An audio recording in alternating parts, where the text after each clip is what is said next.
Assalamualaikum warahmatullahi wabarakatuh. Jumpa lagi bersama saya Hadi di channel Ngulik Sejarah, dan pada video kali ini saya akan kembali lagi membacakan suatu kisah misteri. Kali ini berjudul tentang sebuah kisah pesugihan Dolor Renca. Cerita kali ini ditulis oleh Manafila ya teman-teman. Nah, daripada kita lama-lama, daripada kita penasaran bagaimana ceritanya, mari kita langsung saja ke ceritanya. Namun sebelum itu, untuk kalian yang belum subscribe channel ini ya teman-teman, dan nyalakan tombol lonceng notifikasinya agar kalian tidak ketinggalan video terbaru selanjutnya. Semua nama sudah disamarkan karena itu merupakan privasi dan untuk keamanan bersama. Yuk langsung saja kita mulai ceritanya.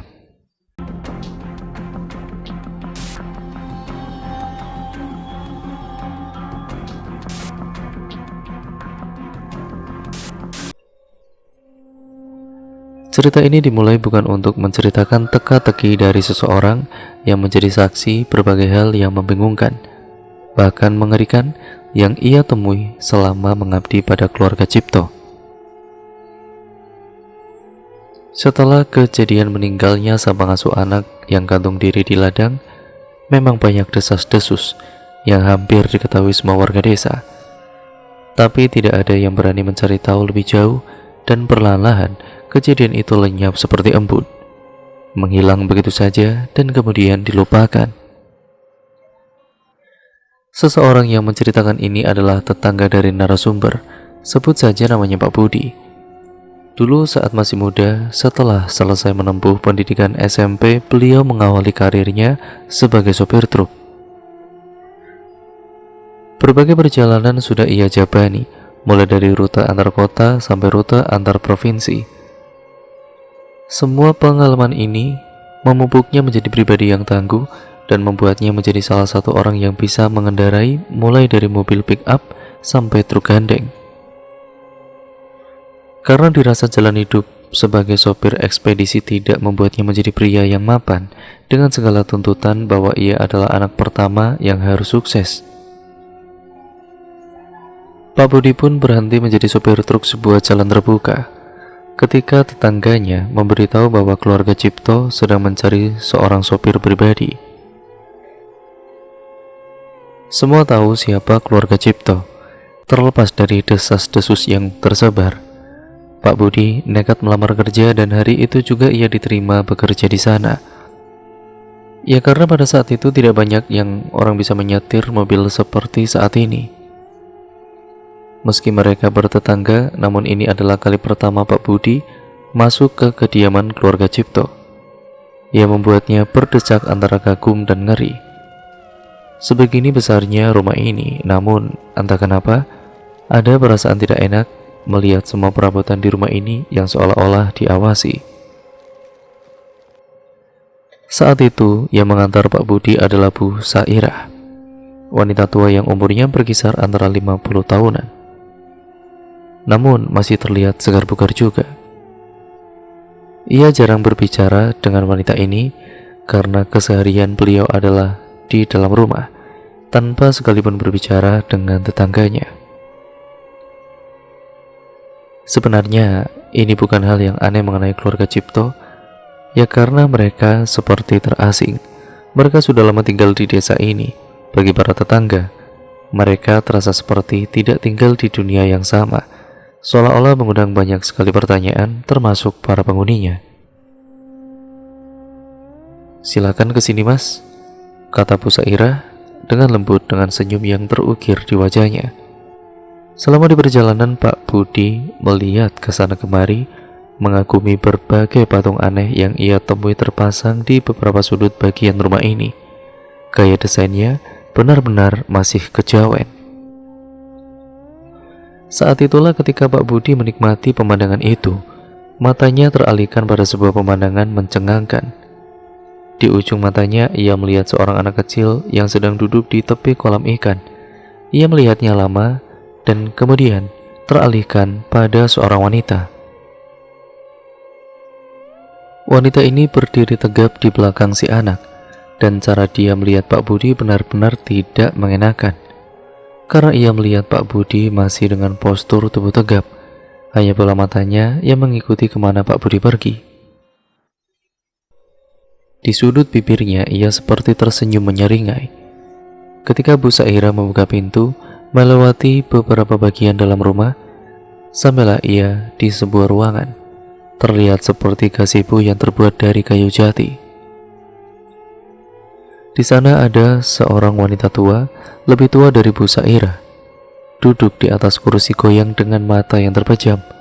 Namun belum beberapa langkah Bu Saira mendekati si wanita, tiba-tiba ia bicara dan membuat Pak Budi tersentak karena kaget.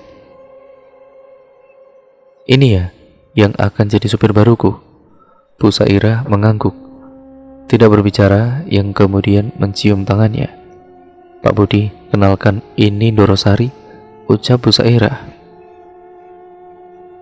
Beliau berdiri tegap dengan mengepalkan tangannya di depan perut, membuat Pak Budi bingung, seakan-akan ia berbicara di depan seseorang maharaja saja. Setelah menjelaskan panjang lebar mulai dari gelar sampai pemimpin keluarga, Bu Saira mengantar Pak Budi ke belakang rumah. Di sanalah nanti ia akan tinggal. Meski bertetangga, keluarga Cipto menginginkan pengabdian dari Pak Budi selama 24 jam dan harus siap. Untuk itu dibuatlah kamar yang memang khusus untuk sopir yang bekerja untuk keluarga ini. Di sanalah Bu Saira menjelaskan semua yang ada di dalam rumah ini, mulai dari unggah-ungguh hingga apa yang tidak boleh dilakukan oleh Pak Budi selama tinggal di kediaman keluarga ini.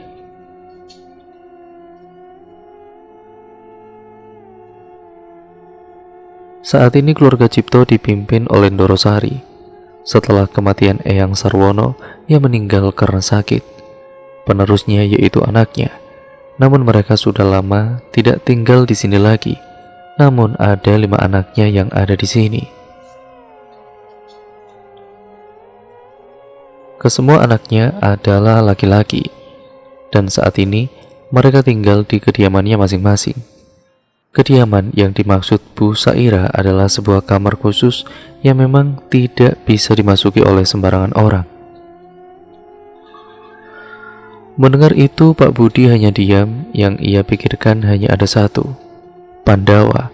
Ada satu hal yang orang Jawa percaya, jika ketika sebuah keluarga melahirkan 5 anak lelaki atau 5 anak perempuan, itu adalah kutukan Pandawa, dan itu masih dipercaya sampai saat ini.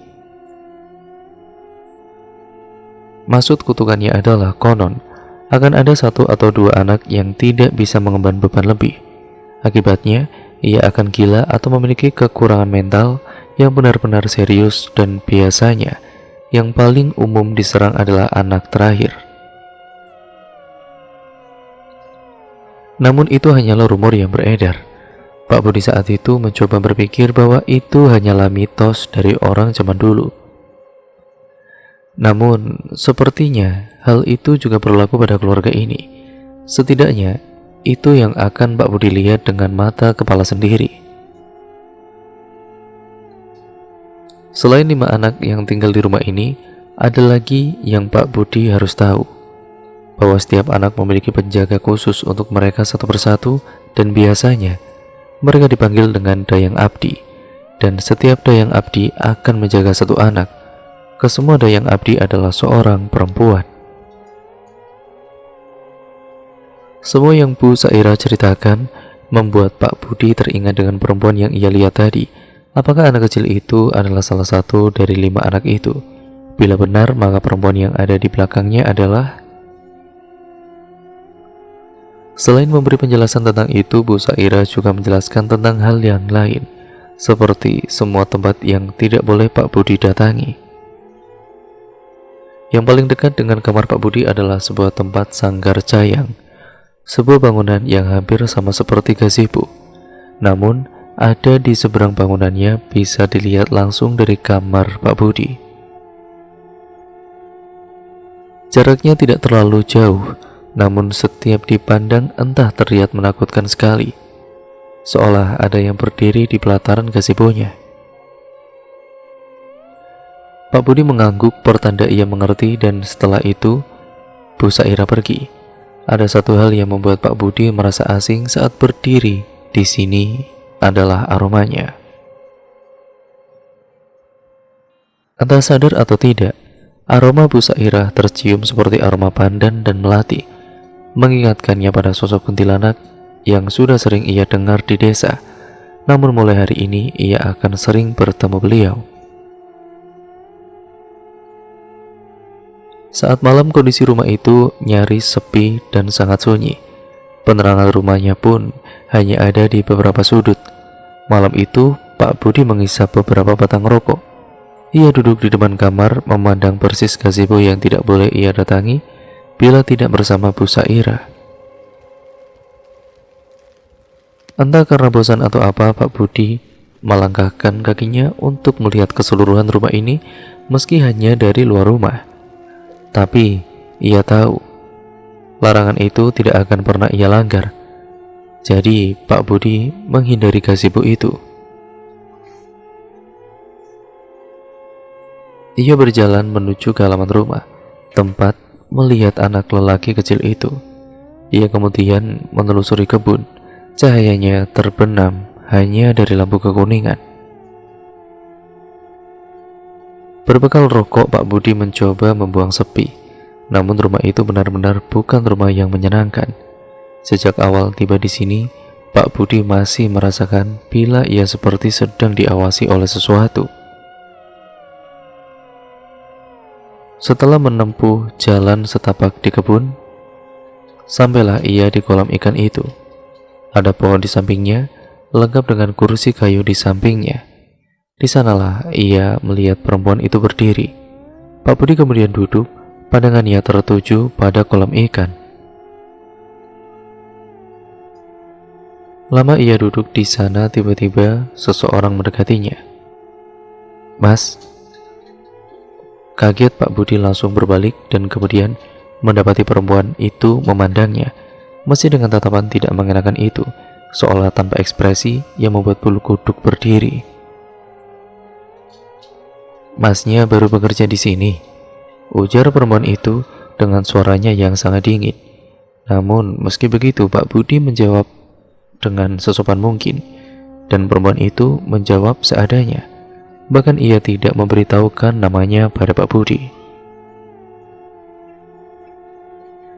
Ketika mereka masih saling berbincang satu sama lain, tiba-tiba Pak Budi baru menyadari di belakang perempuan itu ada anak lelaki yang bersembunyi di balik badan perempuan itu. Ia mengintip dengan ngeri, seolah-olah Pak Budi memberinya ketakutan tersendiri. Satu hal yang Pak Budi ingat sebelum perempuan itu pergi: kalau sudah malam seperti ini, lebih baik tidak kemana-mana. Anda belum tahu apa yang ada di sini. Dengan senyuman menyeringai, si perempuan itu pergi, meninggalkan Pak Budi sendiri di dalam keheningan itu. Seketika ketakutan seperti merasuki Pak Budi. Rumah ini benar-benar bukan rumah yang bagus untuk tinggal, batin Pak Budi malam itu. Tidak ada yang bisa diajak bicara layaknya manusia dengan manusia di lingkungan rumah ini kecuali dengan Pak Sasongko. Pria parubaya yang sehari-harinya bekerja sebagai tukang kebun di rumah keluarga Cipto. Selain orangnya yang humoris, beliau juga sering memberikan wejangan. Waktu itu siang hari yang begitu terik, Pak Sasongko memangkas rumput. Pak Budi ini hanya duduk mengawasi sembari menunggu perintah di hari pertamanya bekerja. Untuk membuang sepi, Pak Budi bertanya perihal bangunan gazebo yang terletak di seberang itu. Mimik wajah cerah Pak Sasongko berubah. "Masnya sudah pernah ke sana?" tanya beliau. "Belum, Pak. Tapi saya penasaran, sebenarnya itu bangunan untuk apa?" Sembari memangkas rumput, Pak Sasongko berpesan, "Lebih baik nggak usah dicari tahu, Mas. Daripada nasib sampai nanti seperti..." Belum melanjutkan kalimatnya, Pak Sasongko melirik Pak Budi yang melihatnya dengan tatapan curiga. "Siapa, Pak?" "Sudah, lupakan saja. Kerja saja yang benar ya, Nak," tutur Pak Sasongko.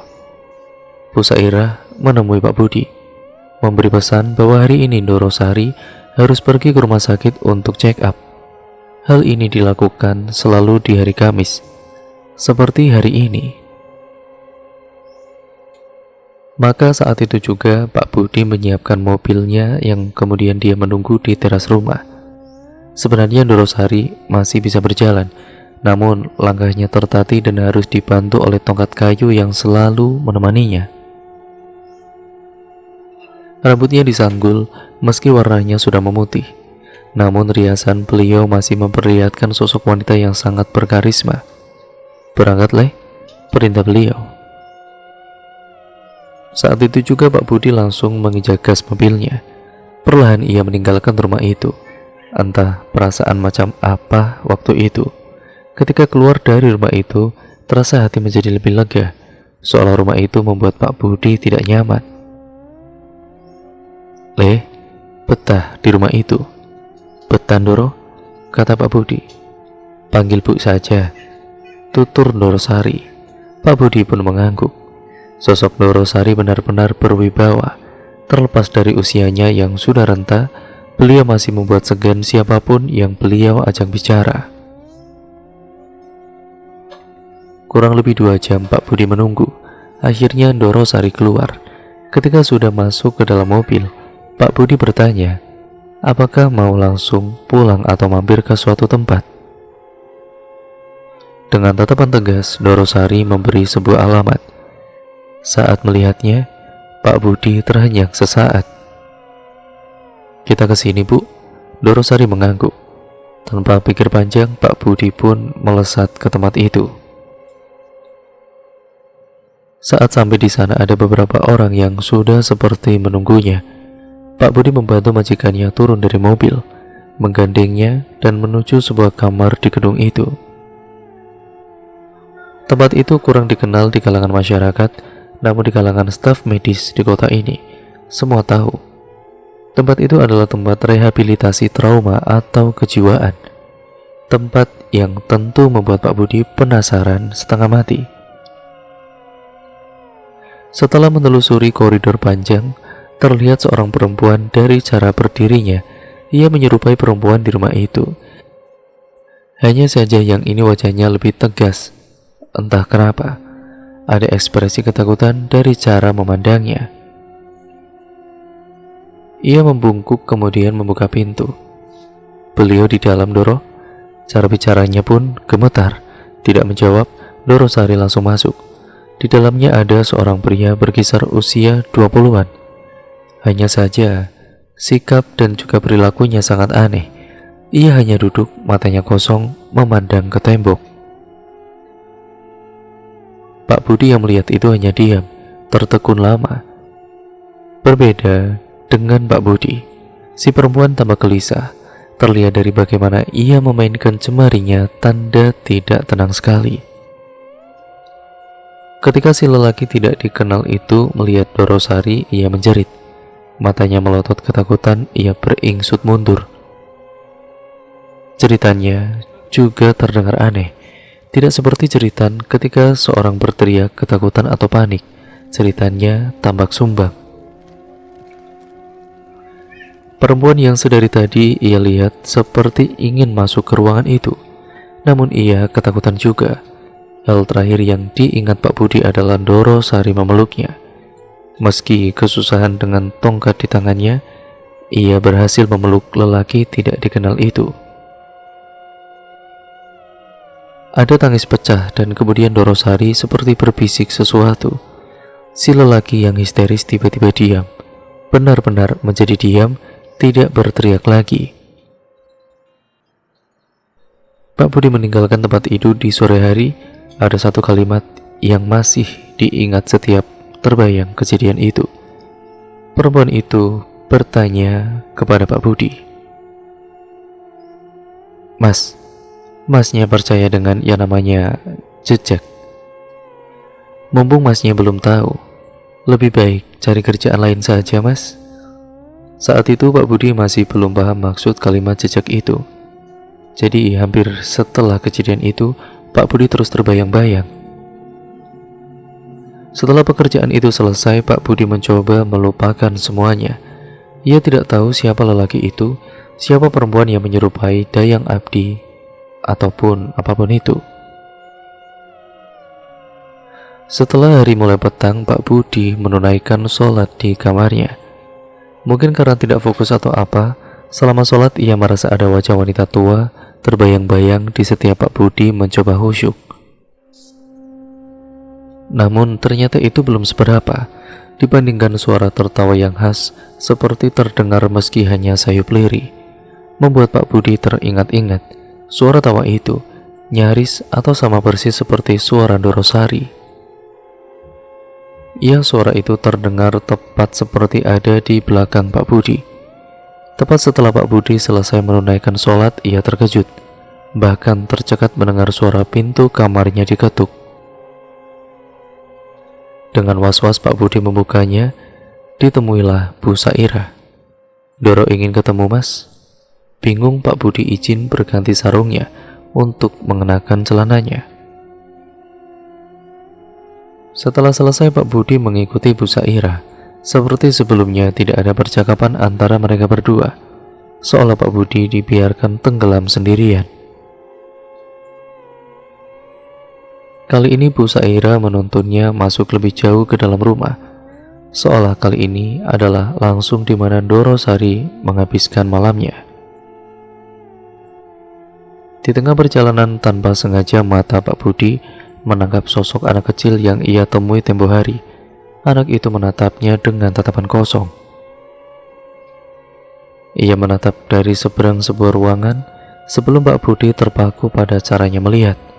Si perempuan yang selalu bersamanya tiba-tiba muncul, menarik anak itu dan menutup pintunya. Suasana rumah itu benar-benar membuat Pak Budi terasing sendirian. Sesamanya di kamar, Dorosari seperti sudah menunggu. Ia duduk di kursi goyang di depannya. Ia membawa sebuah buku. Setelah Bu Sairah berpamitan pergi, Pak Budi mendengar majikannya menanyakan sesuatu yang mencurigakan. "Le, ibu mau tanya, kamu sholat ya?" Pertanyaan itu dingin, namun membuat Pak Budi tertegun beberapa saat sebelum ia mengangguk. Lalu ia melihat Dorosari tersenyum. Tidak ada yang tahu isi hati wanita tua itu. "Bagus," tutur beliau. "Jangan sampai meninggalkan sholat, Yole." Belum berhenti di situ, kemudian Dorosari bertanya perihal yang lain. "Yang kamu lihat tadi adalah cucuku, namanya Yanu. Yanu itu aslinya anak yang pintar, tapi sudah beberapa tahun ini ada yang berubah, dimulai dari perilakunya, anaknya jadi tidak waras. Ibu mau minta tolong, jangan ceritakan siapa-siapa ya, kalau ada yang tanya." Setelah mengatakan itu, Pak Budi melangkah pergi. Ia menutup pintu kamar, berusaha kembali ke kamarnya. Naas, Pak Budi tidak tahu kemana ia harus berjalan kembali. Tanpa tahu, ia menelusuri setiap lorong yang hampir pencahayaannya dari lampu kekuningan. Banyak pintu sama yang Pak Budi lihat. Manakala ia menuruni anak tangga, Pak Budi terhentak saat melihat seorang anak lelaki diam. Yang ini terlihat seperti versi dewasanya anak kecil yang Pak Budi lihat itu. Anehnya, lelaki yang ini hanya melihat Pak Budi saja seperti patung. Tatapannya tidak kalah mengenakan dari tatapan semua yang pernah Pak Budi lihat di rumah ini. "Mohon maaf," kata Pak Budi, bingung setengah takut. "Saya sopir di sini. Bila boleh bertanya, kemana saya harus kembali ke..." Sebelum selesai mengatakannya, si lelaki menunjuk sebuah pintu. Tidak menjawab kalimat Pak Budi, dan di belakang lelaki itu lagi-lagi ada perempuan lain. Perempuan itu sama diamnya, hanya melihat pergerakan Pak Budi melalui bola matanya. Benar saja, pintu itu langsung menuju ke teras rumah.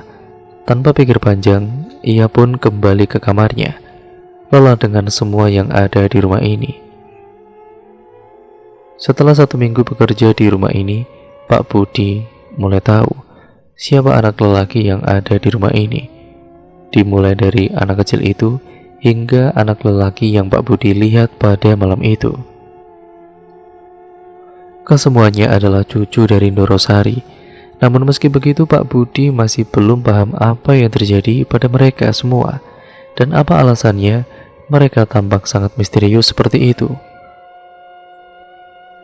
Yang pertama adalah anak kecil itu, ia sering menghabiskan waktunya bermain di kolam ikan bersama perempuan yang menjaganya. Namun bila dilihat dengan seksama, anak itu lebih sering merangkak dibandingkan berjalan dengan kedua kakinya.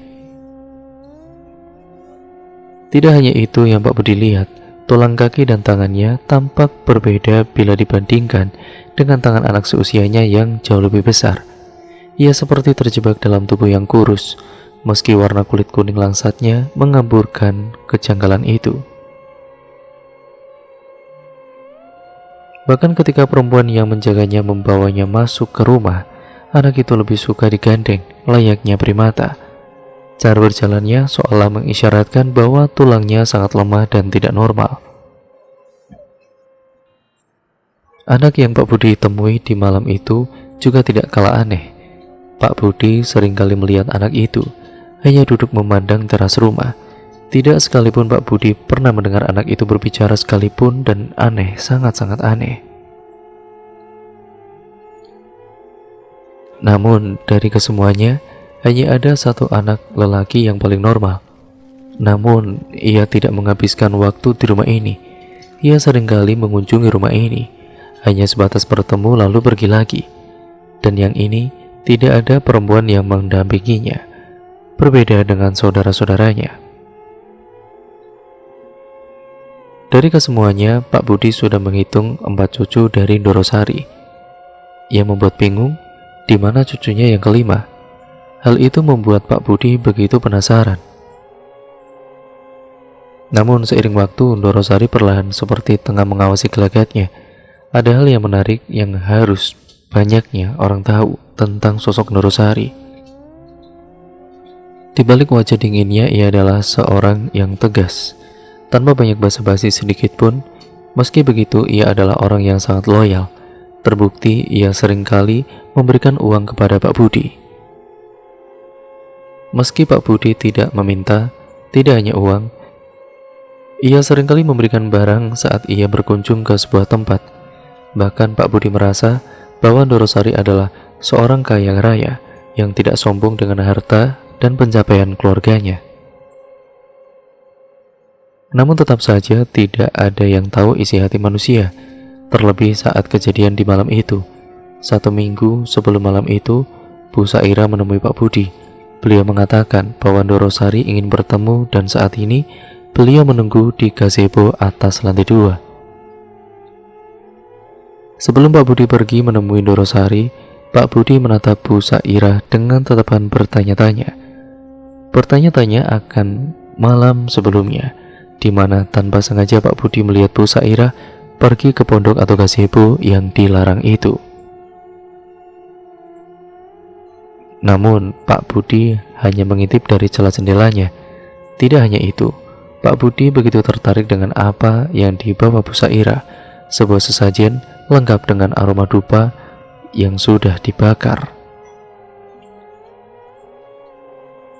Semenjak saat itu, Pak Budi semakin yakin ada yang disembunyikan di rumah ini. Ketemulah Pak Budi, sama seperti sebelumnya. Ndorosari hanya duduk di atas kursi goyangnya. Melihat Pak Budi, ia mengisyaratkan senyuman kemudian menyuruh Pak Budi untuk duduk. Dengan suara tegasnya yang terdengar seperti orang-orang tua kebanyakan, Ndorosari berbicara. "Le, minggu depan antar ibu ya ke gunung yang ada di perbatasan provinsi. Mungkin nanti akan menginap di sana, bisa yo?"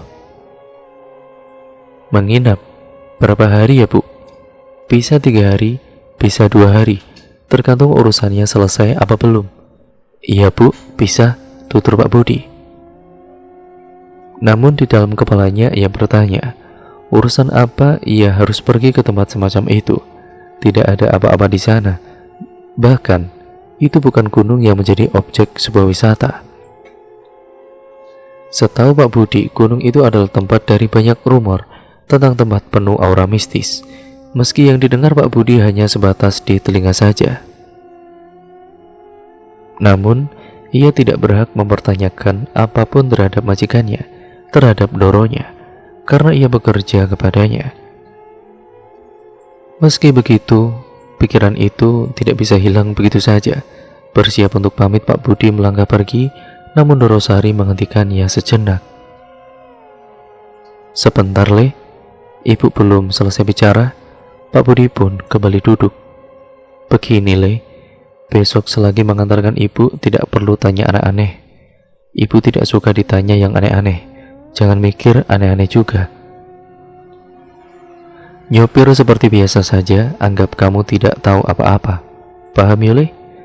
Tutur kata Dorosari yang halus seperti memiliki makna perlainan, seolah kalimat itu sudah dipersiapkan lama sekali untuk menekan Pak Budi dan membuatnya tidak berbicara apa-apa. Jadi apa yang sebenarnya akan Pak Budi lihat? Semenjak malam ketika Pak Budi memergoki Bu Sairah, setiap malam ia akan menunggu di balik celah jendela kamarnya, berharap ia mendapat sedikit jawaban apa yang sebenarnya Bu Sairah lakukan. Namun nyatanya ia tidak lagi menemukan keganjilan itu lagi.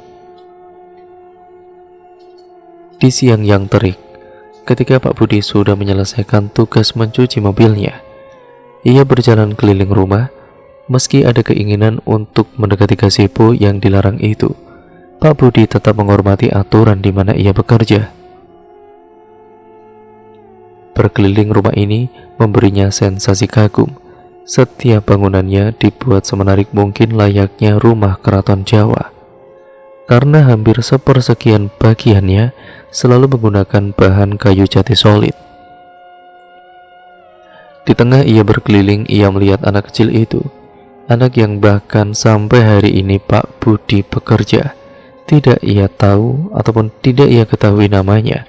Pak Budi mendekatinya, kemudian berharap bisa menyapanya, karena ia adalah bagian dari keluarga tempat ia bekerja. Berbekal permen di kantongnya, Pak Budi semakin mendekati si anak. Suara langkah kaki Pak Budi membuat si anak mengetahui kedatangannya. Ia menoleh dengan mata bundarnya.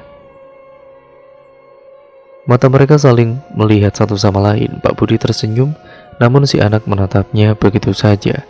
Benar-benar cara menatap yang membuat semua orang tidak nyaman. "Dek, mau permen?" kata Pak Budi.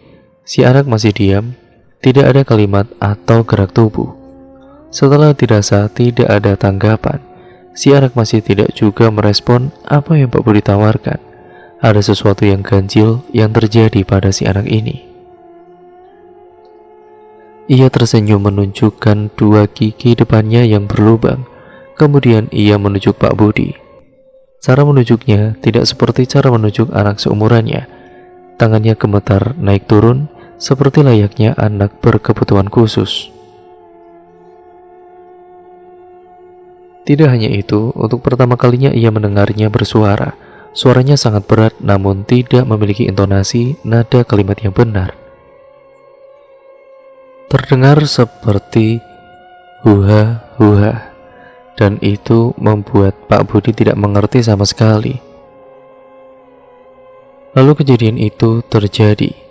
Meski si anak tampak tersenyum memamerkan giginya, ia melihat ada air mata keluar dari dua bola matanya, seakan-akan ia menangis. Menangis dengan ekspresi wajah tersenyum.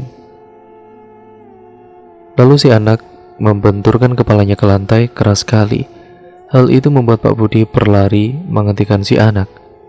Ia tidak tahu, saat memegang si anak itu meronta meminta Pak Budi melepaskannya. Kuat sekali cengkraman anak itu. Hal yang Pak Budi ingat adalah ia melihat perempuan yang menjaga si anak datang dengan ekspresi kaget, melepaskan Pak Budi dari si anak dan membawanya pergi. Sebelum pergi, ada tatapan marah di wajah si perempuan kepada Pak Budi. Hal itu membuat Pak Budi bingung. Malam keberangkatan itu pun akhirnya tiba. Sebelumnya Bu Sairah sudah memberitahu agar menggunakan mobil lain, mobil yang lebih besar, mobil yang bahkan belum pernah Pak Budi sentuh sama sekali. Hal itu tidak menimbulkan kecurigaan apapun tidak sampai ia tahu siapa saja yang pergi. Pak Budi sudah memarkirkan mobilnya di halaman rumah menunggu kedatangan Dorosari. Dari jauh Pak Budi melihat dengan mata kepala sendiri, si anak kecil melihatnya dari jauh. Di belakangnya ada si perempuan, tatapan mereka dingin. Tidak hanya itu saja, pemandangan lain terlihat dari lantai 2. Pak Budi bisa melihat dengan jelas anak lelaki yang lain. Ia menatap sama dingin, sama seperti si anak kecil dari salah satu kamar lantai 2. Seakan-akan memberikan salam perpisahan kepada Pak Budi. Tidak beberapa lama Dorosari keluar. Ia dibantu oleh Ibu Sairah. Melihat itu, Pak Budi segera membantunya masuk ke dalam mobil. Dorosari mengenakan kebaya putih dengan terusan sewek atau selendang batik dari gaya busananya, seolah Dorosari akan menghadiri perjamuan. Tidak ada pertanyaan terlontar dari Pak Budi, hanya sekelebat pemikiran liar saat melihat penampilan Dorosari malam itu yang benar-benar terlihat layaknya bangsawan Jawa. "Berangkat sekarang, Doro?" tanya Pak Budi yang sudah duduk di bangku sopir. Belum mendapat jawaban apapun. Tiba-tiba pintu mobil terbuka dan Ibu Sairah melangkah masuk, lalu kemudian duduk di samping Dorosari. Pak Budi terdiam sejenak sebelum Dorosari mengatakannya. "Ibu Sairah ikut, Le?" "Iya," kata Pak Budi dengan gaguk. Ini mengejutkan, baru pertama kali Pak Budi melihat Bu Sairah keluar dari rumah ini.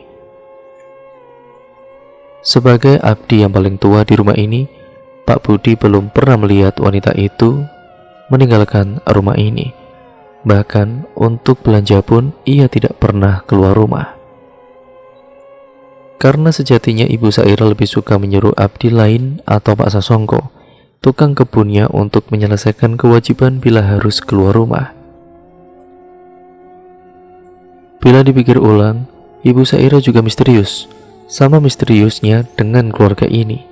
Seakan-akan ada pembatas dirinya dengan beliau, yang tidak dapat menjalin hubungan sebagai sesama pengabdi di keluarga Cipto ini. Namun segera Pak Budi menepis pikiran itu. Mobil pun melaju setelah Dorosari menyuruh Pak Budi berangkat. Di tengah mobil yang melaju, Dorosari mengatakannya, "Le, kita mampir sebentar ke tempat Yanu." Pak Budi ingat dengan nama itu. Tanpa pikir panjang, Pak Budi segera meluncur menuju ke sana. Di luar dugaan, kehadiran mereka seakan sudah ditunggu. Terlihat di lorong tamu gedung itu, Yanu duduk bersama perempuan yang memberi petua misterius itu agar meninggalkan pekerjaan ini sebelum tahu apa itu jejak, yang sampai sekarang belum Pak Budi pahami. Pak Budi hanya bisa menunggu di dalam mobil, sementara Bu Sairah dan Dorosari pergi menemui Yanu. Ada suatu peristiwa yang sangat menarik. Saat Pak Budi melihat apa yang terjadi, ia mendengar lolongan cerita dari Yanu yang membuat bulu kuduk berdiri. Yanu yang sebelumnya ia tahu anak muda berkisar usia 20-an menjerit seperti anak kecil. Tidak diketahui apa alasannya, namun bila diperhatikan dengan seksama, apakah ada hubungannya dengan Ibu Sairah? Setelah kurang lebih 10 menit, Bu Sairah dan Dorosari kembali ke mobil dengan Yanu di depan mereka. Kini mereka bertiga sudah masuk ke dalam mobil. Ada perasaan tidak mengenakan sebelum Pak Budi meninggalkan tempat itu, yaitu tatapan perempuan itu kepada Pak Budi, seakan-akan perempuan itu mengatakan, "Bukannya sudah kubilang, dengarkan ucapanku." Pak Budi pun melanjutkan perjalanan itu menuju tempat yang Dorosari ceritakan tempo hari. 7 jam perjalanan, jam menunjukkan pukul 2 dini hari.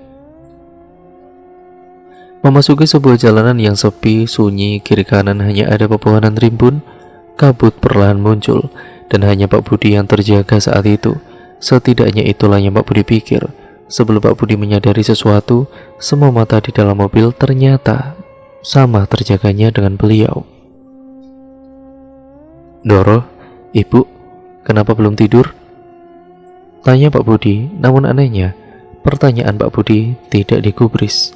Seakan-akan mata mereka terbuka namun sukma mereka tengah tertidur. Pak Budi mengulang 3 kali pertanyaan itu, namun tetap tidak mendapatkan jawaban. Hal itu menimbulkan ketakutan tersendiri kepada Pak Budi. Mungkin karena itu juga memicu Pak Budi sehingga kehilangan fokus. Akibatnya, perlahan di tengah kegelapan jalan dan medan naik turun, terlihat di kiri kanan jalan tiba-tiba ramai orang berbaris. Pak Budi kaget, bagaimana mungkin di tengah jalan gunung seperti ini banyak aktivitas kiri kanan yang ramai orang seperti pasar dadakan. Kejadian itu terjadi cukup lama sampai sentuhan Ibu Saira mengatakannya membuat Pak Budi memengkik kaget dan menginjak rem kuat-kuat. Ban mobil berdecit keras beradu dengan aspal sebelum berhenti total. Bu Saira melihat Pak Budi dengan tatapan dingin. "Bu, ada apa ini?" tanya Pak Budi kaget. Tepat di depan Pak Budi ada sebuah pohon besar dan mobil sudah keluar dari jalur aspal. "Sudah, gak apa-apa, gak usah dipikirkan. Ayo lanjutkan perjalanannya, sudah dekat kok." Bu Saira kembali duduk. Mata Yanu masih kosong, begitu juga dengan Dorosari. Bingung, Pak Budi yakin tadi melihat banyak keramaian orang kiri kanan jalan. Seperti apa yang baru saja terjadi hanya kilasan mimpi. Untuk ukuran peristiwa bahwa mobil akan menghantam pohon, tidak ada satupun orang yang berwajah panik. Hanya Pak Budi sendiri yang panik kala itu. Setelah menempuh 1 jam perjalanan lagi, mereka melihat sebuah gapura. Tidak diketahui ada gapura di tanah gunung ini. Ibu Saira yang menyuruh masuk ke gapura itu. Seakan Ibu Saira ini sudah seringkali melewati jalan ini. Tanpa banyak bertanya, Pak Budi pun menurut saja. Meski jalanan tidak beraspal, tanahnya tampak sering dilewati oleh mobil. Dengan samping kiri kanan masih pohon lebat. Cukup jauh dari jalan utama sebelum mencapai sebuah gerbang singgah, berdiri sebuah villa besar. Pak Budi melirik tulisan pada papan tua yang dibuat dari papan kayu yang sudah tua itu. Bangunannya menyerupai bangunan Belanda. Yang Pak Budi pertama pikirkan tentang bangunan itu mungkin adalah bangunan milik pribadi dari Dorosari. Yang menjadi masalah adalah di luar villa sudah ada mobil yang terparkir. Villanya bagus sekali, hanya pencahayaannya yang kurang di sana-sini. Pak Budi memarkir pelan. Dari luar ada lelaki yang membukakan pintu, membantu Dorosari keluar.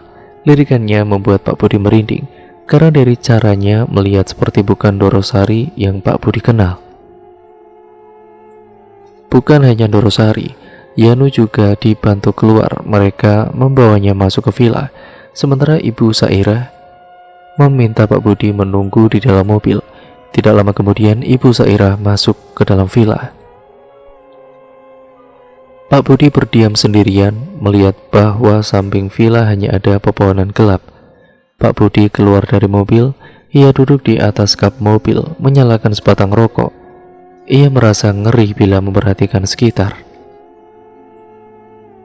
Masih bingung siapa pemilik mobil lain di sini dan apa yang sebenarnya dilakukan majikannya di tempat seperti ini. Tidak beberapa lama terdengar suara orang memanggil. Pak Budi pun melihat dari jauh Ibu Saira memanggilnya. Melambaikan tangannya, Pak Budi pun bersiap menuju ke sana. Tapi ada seseorang yang tiba-tiba keluar dari mobil terparkir.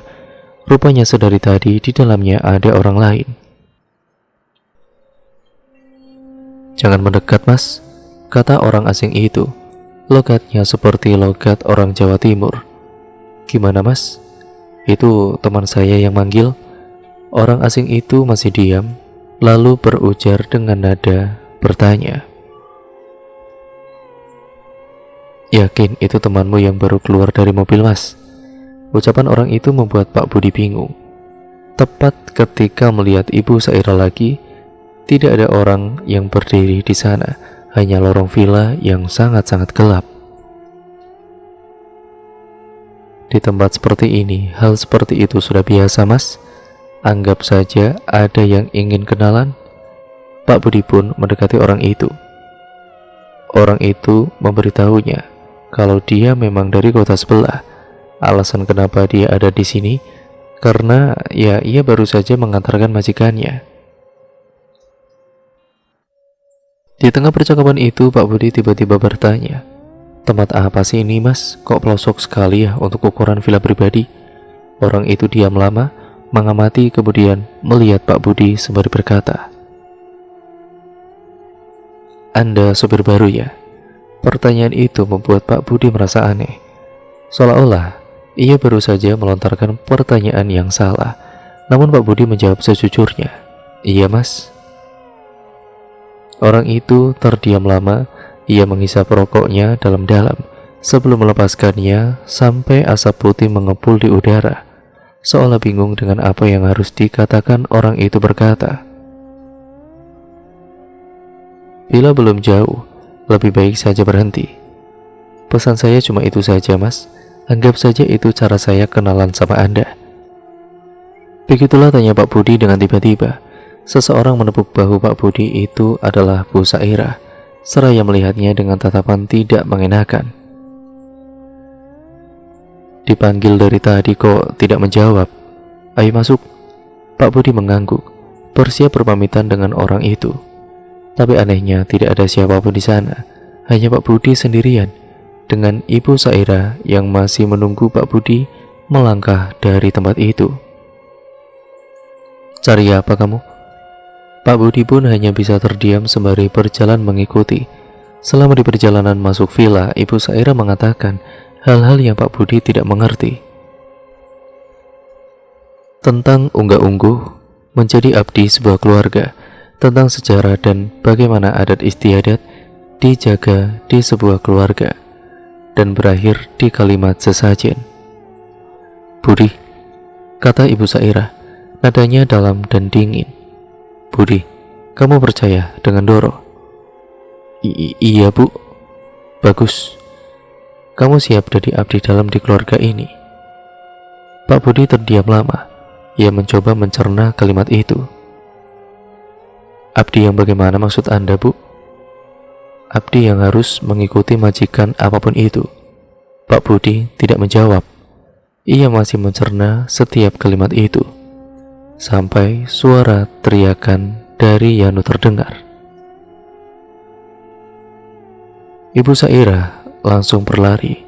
Dia penasaran, Pak Budi mengikutinya. Ia masuk ke dalam villa yang rupanya dari dalam seperti bangsal, banyak lorong dan pintu kamar di sepanjang jalan. Di dalam begitu lembab, sampai Pak Budi bisa mencium bebauan kemenyan di sana-sini. Ibu Saira berhenti di sebuah bangsal kecil setelah menuruni anak tangga. Di sana ada pintu tua lengkap dengan kotak dengan besi layaknya pintu penjara. Di dalamnya ada Doro yang duduk di kursi goyang dengan rambut terurai berantakan yang menutupi wajahnya. Ibu Saira mendekati Doro Sari yang terus-menerus menggoyangkan kursinya. Pak Budi hanya diam termangu melihatnya. Di samping kiri kanan banyak sekali sesajenan lengkap dengan bunga dan dupa di sana-sini. Ibu Saira mengambil sekepal bunga 7 rupa dengan telaten menyuapkannya ke mulut Norosari. Semua yang Pak Budi lihat benar-benar di luar logikanya. Ia tidak pernah melihat hal segila ini di depannya sebelum matanya teralihkan pada sosok dengan kain kafan yang ada di atas ranjang bangsal. "Le," terdengar suara Norosari memanggil Pak Budi. "Kesini, Le."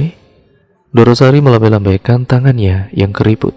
Di sampingnya Ibu Saira berdiri menatap Pak Budi dingin. Namun mata Pak Budi tertuju pada seonggok kain kafan yang menggeliat di atas ranjang. "Yanu," kata Pak Budi gemetar. Ia tahu itu Yanu yang diikat di atas ranjang. Namun Pak Budi tidak mengerti apa yang terjadi di sini. Anehnya, ketakutan yang Pak Budi rasakan malah menuntunnya mendekati Ndorosari yang terus melambai-lambaikan tangannya. "Le, kamu mau jadi abdinya Mbah?" "Mbah," kata Pak Budi mengulangi. Ndorosari tidak pernah menyuruhnya memanggil Simba. Beliau lebih suka dipanggil ibu, pikir Pak Budi. Dan juga setelah memikirkan itu, Ndorosari tertawa, membuat Pak Budi bergidik ngeri. Ibu Sari mendekati Pak Budi, kemudian menuntunnya mendekati Yanu. Ia benar-benar diikat dengan 5 titik tali pocong dan sudah mendekati ataupun sudah menyerupai mirip jenazah. Tepat di samping ranjang ada sebuah kendi berisi air, yaitu kendi yang lumayan besar, lengkap dengan payung dari batok kelapa. Pak Budi menyiramkan air itu ke tubuh Yanu. Wajahnya ditutup dengan kain sehingga kemungkinan ia kesulitan untuk bernapas. Air yang disiramkan terdapat bunga 7 rupa. Tidak hanya itu, di bawah ranjang rupanya ada sepotong ayam cemani yang kepalanya sudah dipenggal. Tidak mengerti, namun Pak Budi menurut saja. Ia begitu ketakutan malam itu. Tidak beberapa lama, Ndorosari turun dari kursi goyangnya. Ia berjalan tertatih menuju Pak Budi. Caranya berjalan nyaris seperti cara berjalan orang tua pada umumnya, hanya saja ia lebih bungkuk. Tepat ketika Ndorosari sudah di depan Pak Budi, ia melihat Yanu, kemudian menangis di atasnya. Pak Budi beringsut mundur, masih tidak mengerti. Dengan cekatan ia melepaskan satu persatu ikatan tali pocongnya. Kemudian dia menelannya bulat-bulat. Dan itu benar-benar Pak Budi melihatnya benar-benar mual. Yanu yang sedari tadi menggeliat tiba-tiba terbujur kaku. Ia tidak lagi bergerak sama sekali. Ndorosari kemudian mendekati Pak Budi, membawanya keluar dari ruangan itu. Ia menutup pintu, menuntun Pak Budi menjauh dari tempat itu. Di sebuah tempat yang jauh dari ruangan itu, Ndorosari duduk di depan Pak Budi yang tampak syok kala itu. Ia tidak tahu apa yang ia perbuat malam ini. Sekarang tanyakan semua pertanyaan yang ingin kamu tahu. Siapa Anda sebenarnya? Tanyakan yang lain saja. Siapa yang ada di dalam tubuh ibu? Yang lain. Yanu meninggal. Ibu Saira menggelengkan kepala. Tidak, raganya saja yang meninggal. Saya bagaimana, Bu? Ibu Saira tersenyum melihat Pak Budi. Ia tahu pemuda di depannya sudah ketakutan setengah mati. Tergantung. Ucapan itu membuat Pak Budi menatap Ibu Saira lama sebelum akhirnya Ibu Saira pergi. Besok kita pulang, kalau semuanya sudah selesai. Pagi itu Ibu Saira datang menemui Pak Budi. Kemudian ia mengatakannya, "Kamu dicari ibu di teras." Pak Budi berdiri kemudian melangkah menuju Ndorosari. Ndorosari, dia menatap taman di teras villa. "Kamu sudah tahu semuanya, Le?" Pak Budi hanya menggelengkan kepala. "Saira belum cerita ya?" "Belum, Bu. Habis ini kita pulang." Selama perjalanan, Pak Budi ini tidak bisa melepaskan matanya dari Yanu. Tubuhnya dibalut dengan selendang, matanya sayu, kosong seperti tidak bernyawa.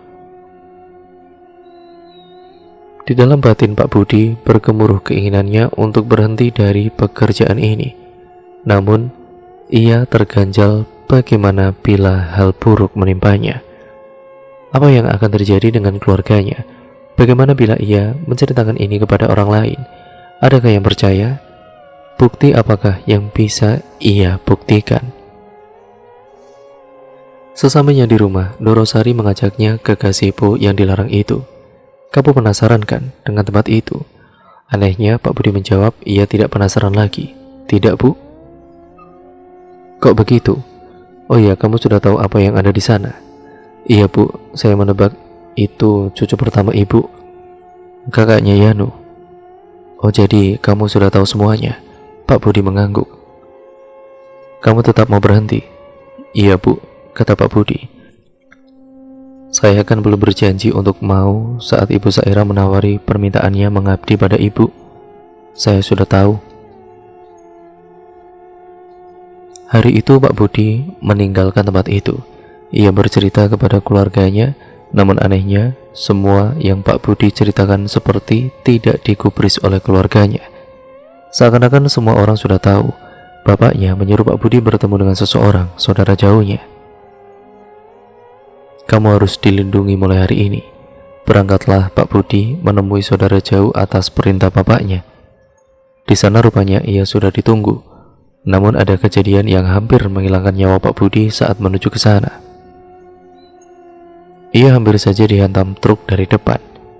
Saat sepeda motornya kehilangan kendali, untungnya Pak Budi masih diberi selamat karena ia bisa langsung berdiri dan menghindar.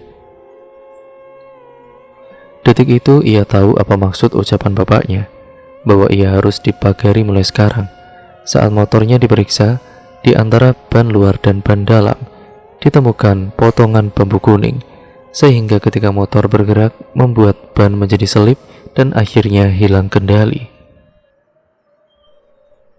Bahkan saat dilihat orang yang memeriksanya ikut kaget. Mas, Anda diincar orang ya? Kok bisa bilang begitu, Pak? Mana bisa orang memasukkan benda seperti ini ke dalam ban? Kalau bukan ilmu hitam. Pak Budi hanya bisa berdoa, diberikan selamat sampai tujuan. Dan ketika ia sampai di sana, Pak Budi bercerita ataupun menceritakan semuanya kepada saudaranya itu.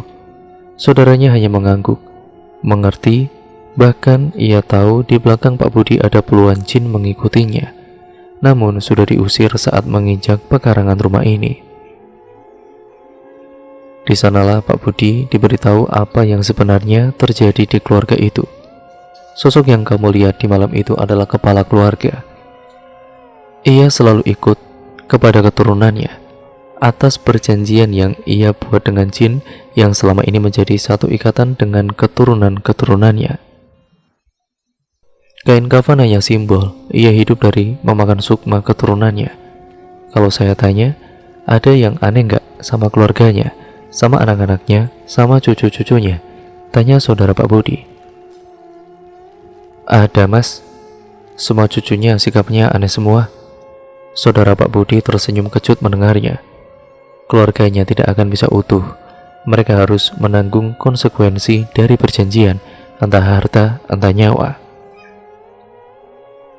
Yang paling kecil, tunawicara.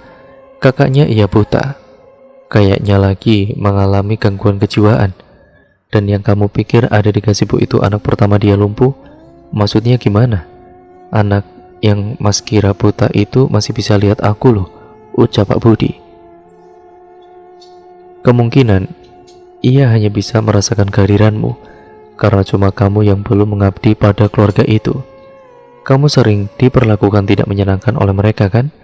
Mereka sedang mencoba ngasih tahu kamu biar segera pergi meninggalkan keluarga itu. Paham? Ucap lelaki itu. Tapi ada satu anak yang normal. Ya, kata lelaki itu. Dia yang nanti akan jadi pewarisnya, dan keturunannya juga yang akan terus menanggung akibatnya. Ini semacam nandur bala atau menanam perkara, dan akan terus mengikuti. Pernah dengar kalau pesugihan itu sebenarnya mengambil rezeki dari keluargamu sendiri, dari darah dagingmu sendiri. Bahkan jin bisa membuat dagangan kamu laris. Yang sebenarnya terjadi, rezeki yang kamu dapat dari cara sesat ini hanya mengambil jatah milik keturunanmu. Seperti itu cara kerja pesugihan. Pesugihan itu apa namanya, Mas? Pesugihan Dolorenca. Pesugihan yang menggunakan keluarga sendiri sebagai tumbal, ganti rugi atas apa yang mereka dapatkan. Bisa berupa harta yang melimpah, namun sebagai gantinya saudaranya harus rela mati sukmanya. Tahu siapa orang yang menjaga agar tradisi ini tetap ada di keluarga ini? Tanya lelaki itu pada Pak Budi. Siapa, Mas? Wanita tua yang selalu di samping majikan kamu. Siapa namanya? Sairah. Masnya tadi bilang, kalau aku diperlakukan seperti itu biar sadar dan tidak terikat dengan keluarga ini. Lantas bagaimana dengan perempuan yang sudah mengabdi untuk cucunya? Mati, kata lelaki itu. Semua manusia nantinya akan mati. Jadi ya semacam ikatan batin.